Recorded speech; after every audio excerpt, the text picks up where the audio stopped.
Hello, welcome to One of Nine. I'm Maria. Here's Peter. Nice having this side of the screen again. Yeah. Thank you for joining me. Thank you for having me, Maria. Thank you for Not just directing me. No. That side of the screen. Yeah. But I'm sure there'll be some this side as Not well. much direction really goes on. You've got it down to a That's good T. you think that. Yeah, I don't. Okay. Yeah, it's reduced. Yeah, you do all your research on your own.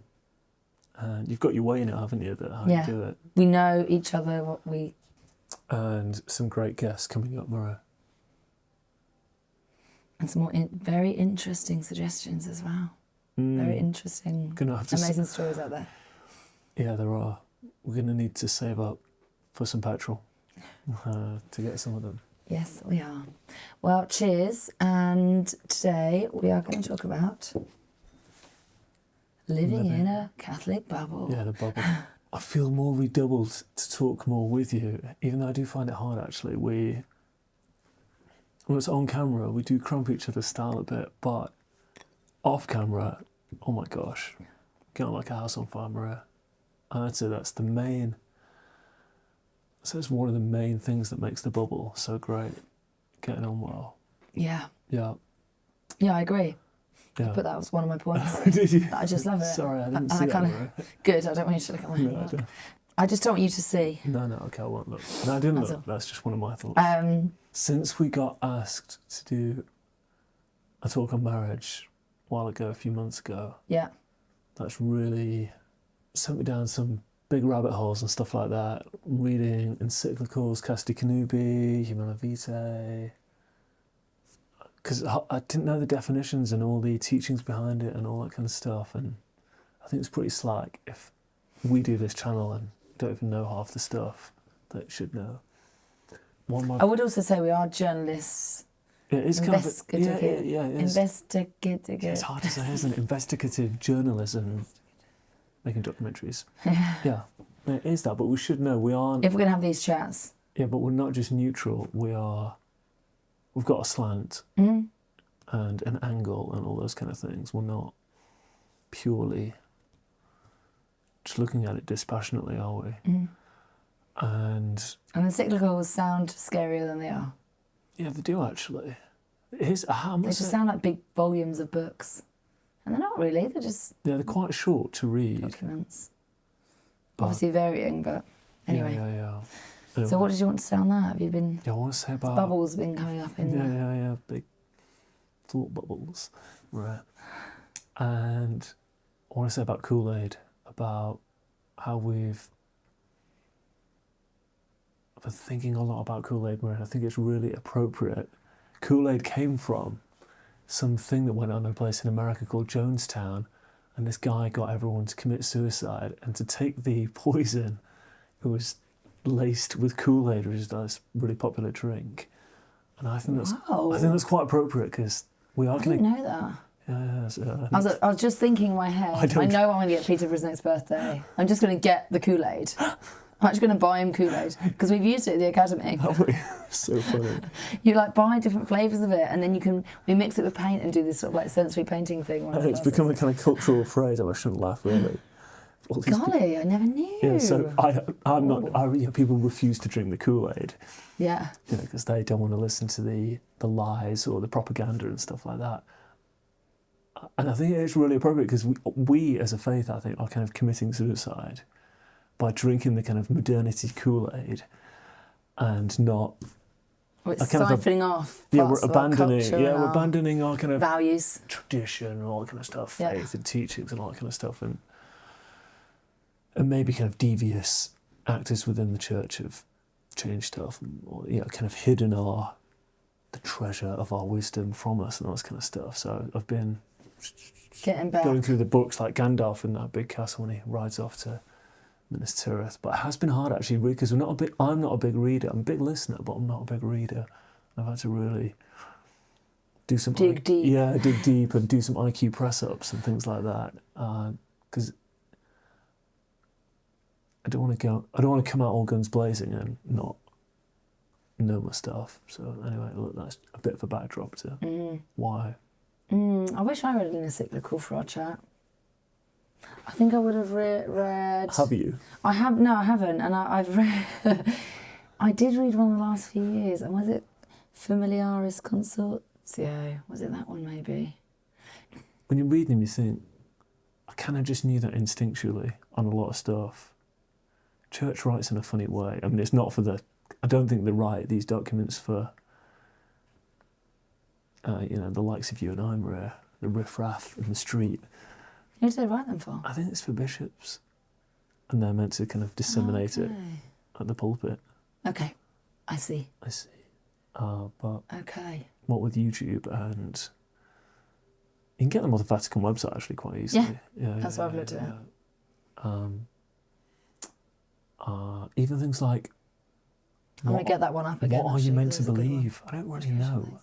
Are you meant to believe in encyclical or is it advisory? So I don't know stuff like that. And what is the dogma? What's the dogmas of the church, Maria? Yeah, okay, that. Adam and Eve, first parents. Yeah, well, I know. True presence. I could tell you some dogmas, but I don't know what is and what isn't. And yeah, no, yeah. So there's like some obvious ones and some grey ones. Just inside to look up the definition of marriage, I really started scratching around. And good, Peter. This is great. It's put the fire in my belly, Maria. I'm looking forward to hearing more. And actually, I'm going to get that encyclical up that I was talking about. And there's quite a few on. There's quite a few on the family. Yeah, yeah. Not just one or two. Okay, good.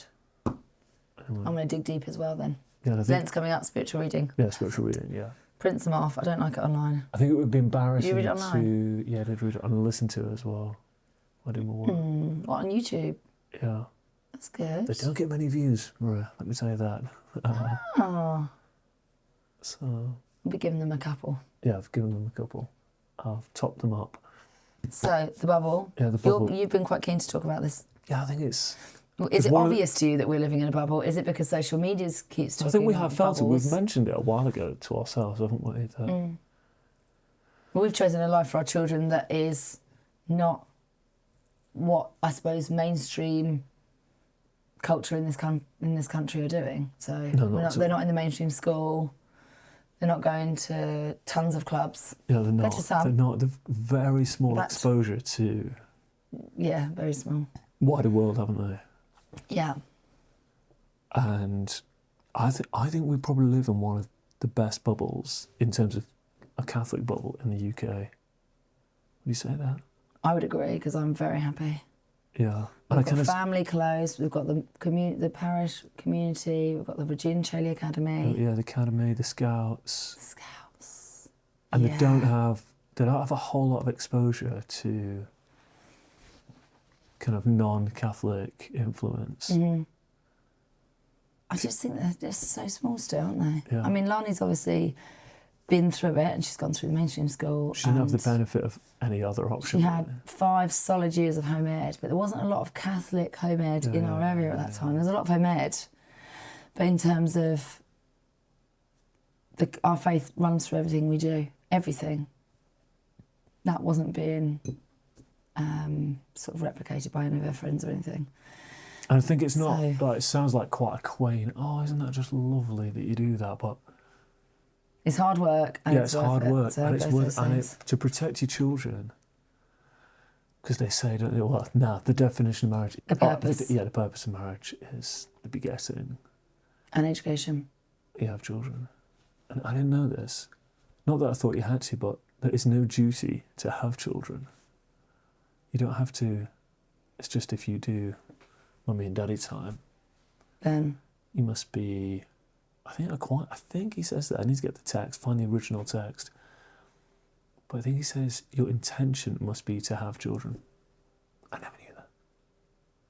Crazy. Well, it's definitely our Kool-Aid. intention. Yeah, it's definitely... Yeah, I'd say for it. But you think it's just a kind of personal choice, you know? Oh, whether you're doing it for love or whether you're doing it to have children. Yeah. I did not know that. Yeah. If there's a separation of so those two things. There's no duty to have mummy and daddy time. There's no duty to have, like, the union. Yeah. Okay. But if you are going to... Anyway, so that's begetting... And the education of children is not just, they're good at maths, English, science. It is in the faith. Yeah.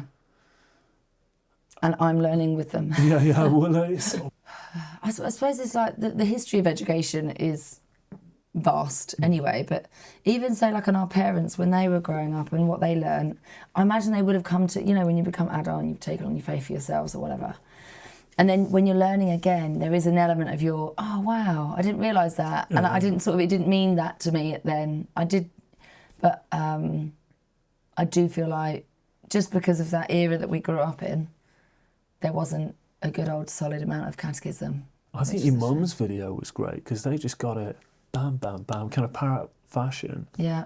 And it was a real part of her, like, her diary every day, wasn't it? Doing stuff. Which is a very happy child growing up. Yeah. Learning a faith. It's the catechism and the devotions were strong in that one. Do you think... And then she obviously like passed it on to us as well. But she was brought up in Dublin and that many years ago, and it was kind of really in the culture, wasn't it? And it's not so much now. Yeah. You have to...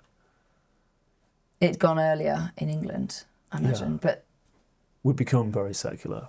Yeah. By the time... I suppose we are in an Anglican country. It's our national religion. Got a different outlook, haven't they? They have. What has made the bubble so great? We can claim. I'd stand by it. It's an amazing bubble. The children. Yeah, I think that. Yeah. I think if you've not got skin in the game, like your family culture, it's just... You've got to knock out... You almost... Because there is a real fear of having children. But the strength of that bubble is... Them. Yeah, them. Yeah. Once you knock them out, you are kind of right, you guys need looking after, need protecting. And it's not necessarily... And all these parents have rallied around, haven't they? Yeah. You know, and I don't think it would just be goodwill if there was just a few children and everyone would just be, oh, RCA, what a lovely idea. Oh, Mass on a Sunday. You know, you really vest it. Everybody wants, because you kind of know you can't do it on your own. Yeah. And... So that just...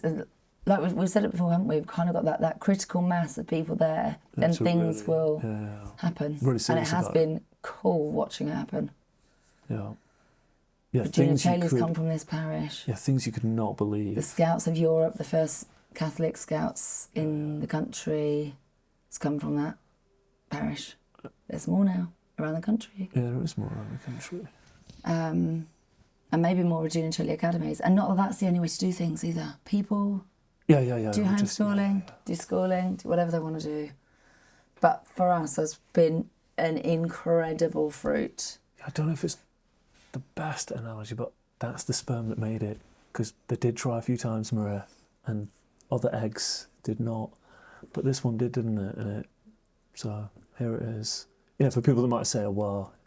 So what is Virginia Taylor Academy? It is this American programme. It's quite popular in America. Yeah, Catholic... hybrid, classical.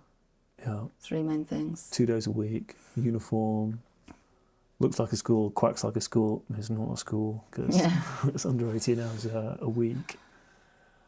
And they learn the catechism, they've got friends, they've got competition, they've got all that sort of stuff. Great teachers, they love going, don't they? Yeah, they do. Yeah, they do. And Audrey was going to preschool last year, and I thought she was quite a good, gregarious little girl, and she'd be fine going in.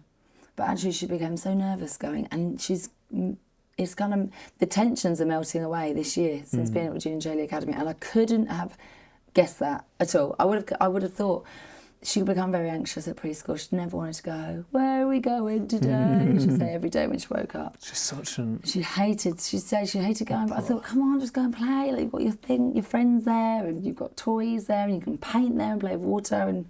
whatever you want to do, you love all that messy play. But she got really anxious. Hugo and then since being yeah. at Virginia Taylor Academy, she has thrived. Yeah. And she loves it. She takes pride in her uniform, and she loves her friends, which are many of them the same that were at preschool, but still it's something different. Anyway, she's very happy there. We watched Wuthering Heights, didn't we, recently, which was made in... The film that was made in 1939. Yeah. From near, the book. Near the time your daddy was born. Yeah, he was born, I think, a few years before it. And... we've listened to Kate Bush's song as well. It's so cool, so good. We need to get Kate Bush in I'm addicted to the song at the moment. So many great songs. Yeah. She's so wild. And you can see, in that movie, they just started, you can see...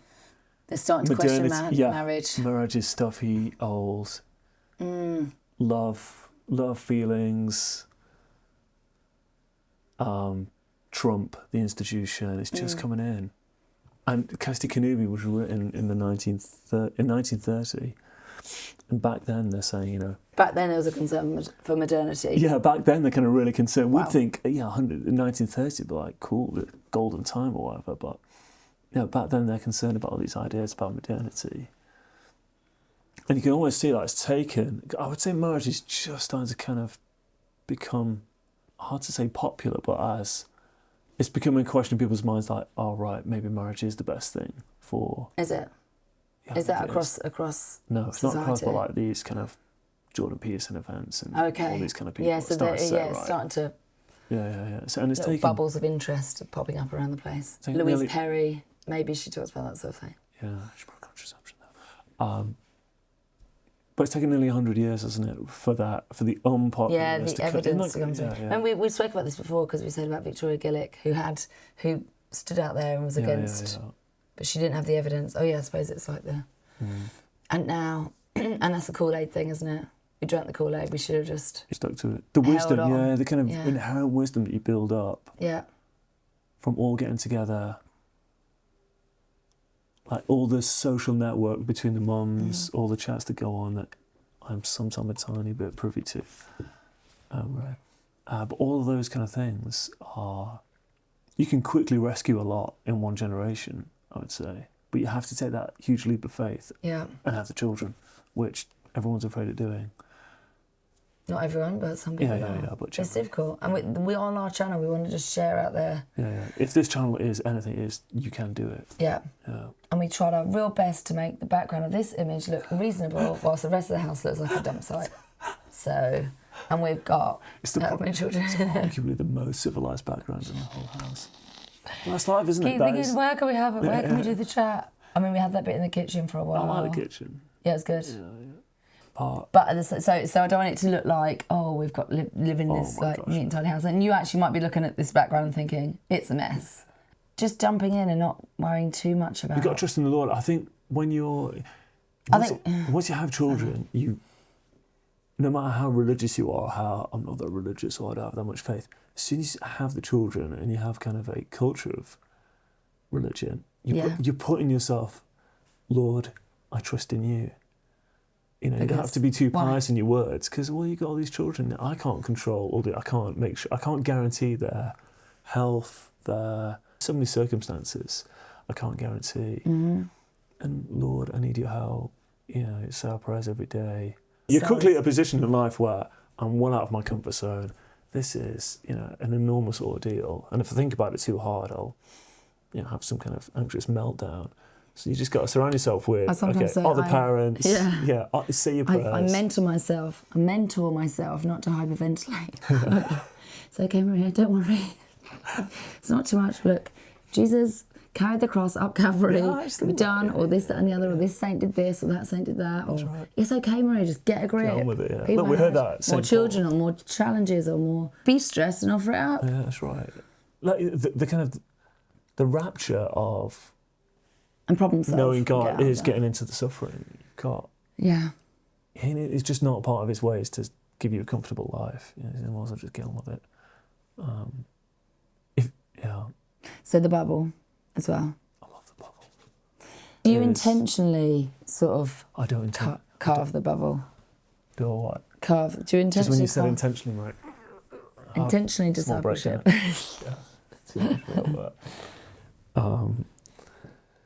Do I what? Do you intentionally what areas do you think you intentionally pull in a bubble?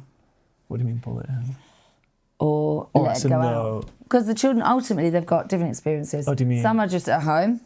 Some they go to the academy, go to mass, go to scouts, play football across the road, go see family. Yeah, they've got to see the world, haven't they? I suppose, but. How do you... things like, I suppose, things like a smartphone. Categorically no way in the world are they having a smartphone. Until what age? 18? Yeah, 29, 30, I would say. If it was down to me and I could control it, but... I almost And think... again, that's another thing, that more evidence is coming out. Oh my gosh. I was watching Sophie Winkleman recently. I'm reading Jonathan Haidt. You just kind of know it. You don't even need to read these guys. You just know.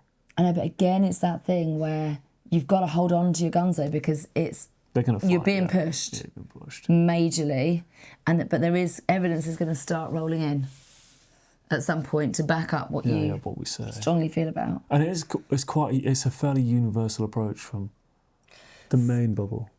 I think me and you, we were arguing if we didn't have Get On, like a House on Fire, Maria, that would really affect the bubble. Yes, it would. We say our prayers, don't Our we? faith has got to be number one, our relationship with God, and then, as a great reminder from Annabelle on the episode before last.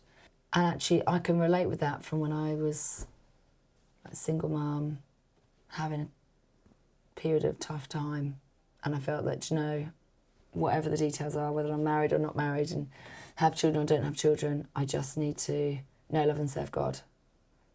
In not so many words, but that I understood that, like, relationship with God sort of thing. God, spouse, Sprox. Bambinos. Yeah. And they are gorgeous at...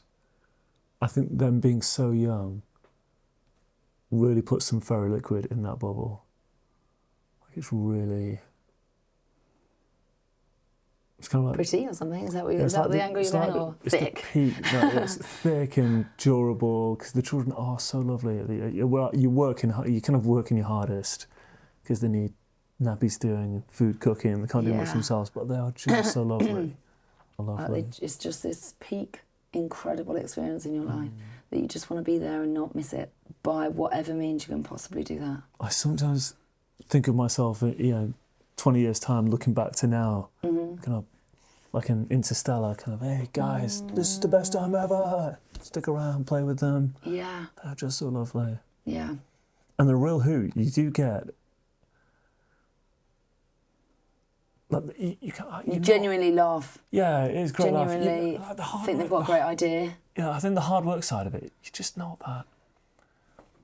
Because you're doing it all the time. It's just kind of... You're not in a kind of constant state of, oh, poor old me, my life. If I was single, I could do all these kind of things. You're just not in that. That just doesn't enter your mind, really. Even time, you don't really have time to think about that sort of thing. Yeah, I think... But at times there are time to think about wallowing thoughts. Yeah, But it's usually when someone... do the house or... number 2 accident, the 5th time that day. Yeah. Just like, why? Why do you have to keep going around in this circle? I'd say for our marriage, we'll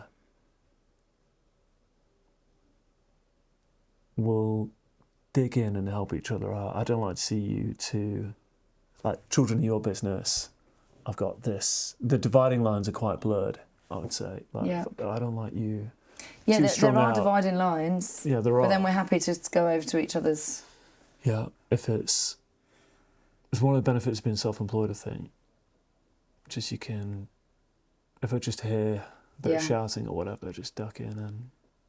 Pros and cons. They either get double punishment or double praise. We get shouted at to all.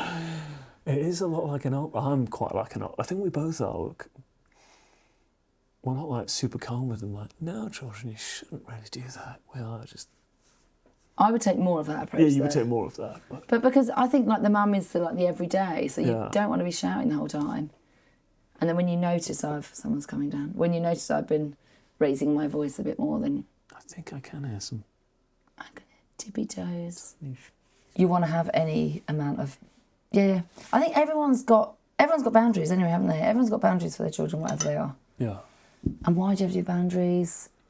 You want to, like, for us, and for me, I certainly want to preserve their innocence and their childhood. Yeah, big part. I want them to have their childhood. Yeah.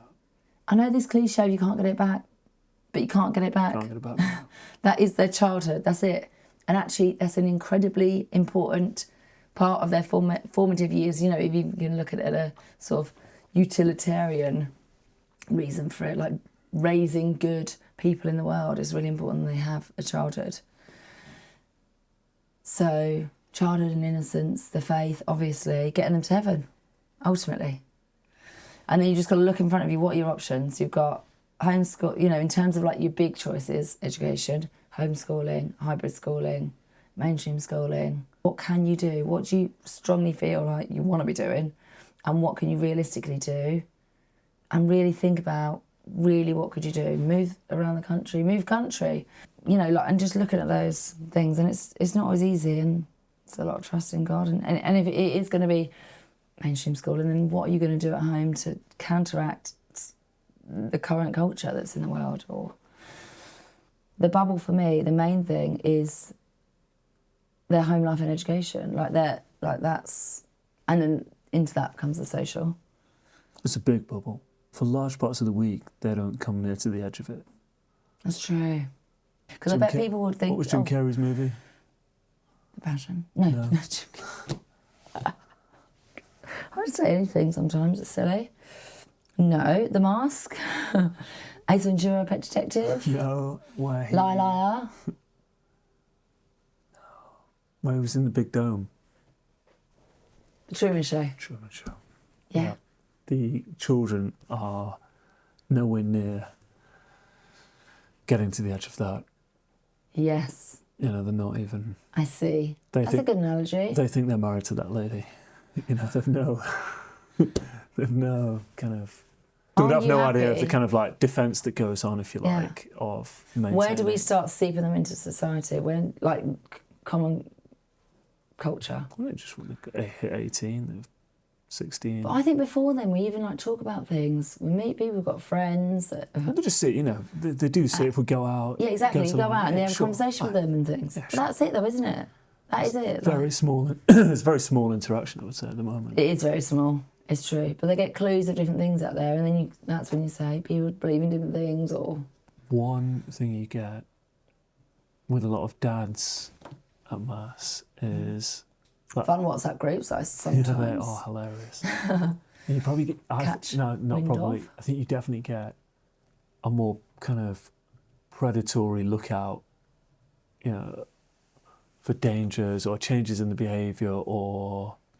Big strong daddies out there. Yeah, dads. What do you mean, change of behaviour? Like in the children, have they seen somebody they've been watching something, or are those lot talking about stuff maybe you shouldn't be talking about? Or is that adult? Is that new influence? Is that adult, or those children coming into the kind of social environment, the right influence, or that kind of thing? It'd be a natural disposition of the dads to be, okay, like, are you good for this environment, for these children? So that goes on. And I think that all these kind of sex scandals in the church, I think a lot of that is, there's no dads, men have stopped going to Mass, and I think there would have been more protection. Yeah, I think where women wouldn't necessarily see it so much. I would agree with that. I'd agree with that would be more sort of nurturing trust to different everything. people. Yeah. And I think more it's just nurturing, a natural not necessarily disposition that it would be harder for dangerous influences to come in.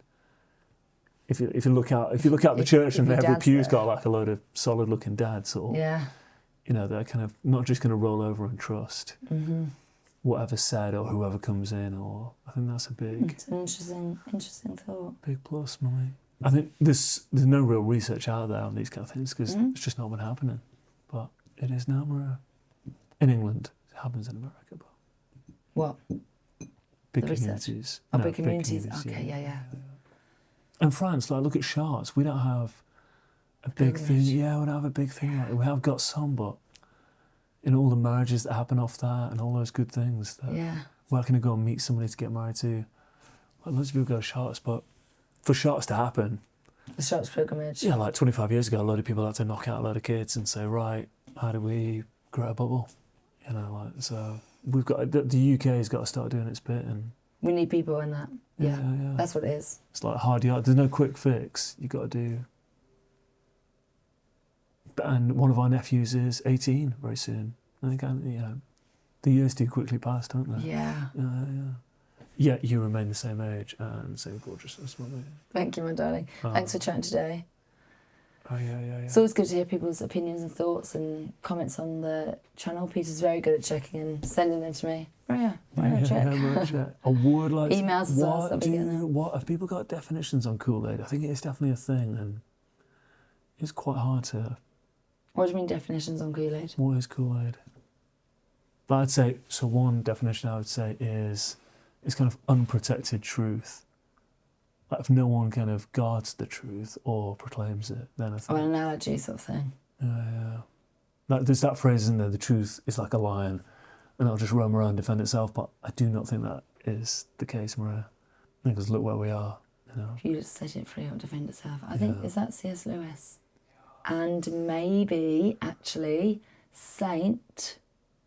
I take back what I said. Augustine. It could be Saint Augustine. Yeah, anyway, I have to check that reference, but... I think that line needs some guidance. No, not guidance, but... You've got to hold on to the lion. Because the truth is like lion. So you've got to hold on to the lion, you've got to stick with it. And like you say, like research will come up at some point, but stick with the truth. You've got to stick to it. Stick with it without the research. Just do the thing. Have the kids and educate them. Yeah, tall order, but a great laugh. Spend the best time. It is, yeah. Yeah.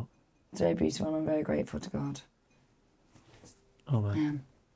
Yeah. God bless you. Thank you so much for watching. Please consider supporting our work and God bless. In case I don't see ya, good afternoon, good evening, and good night.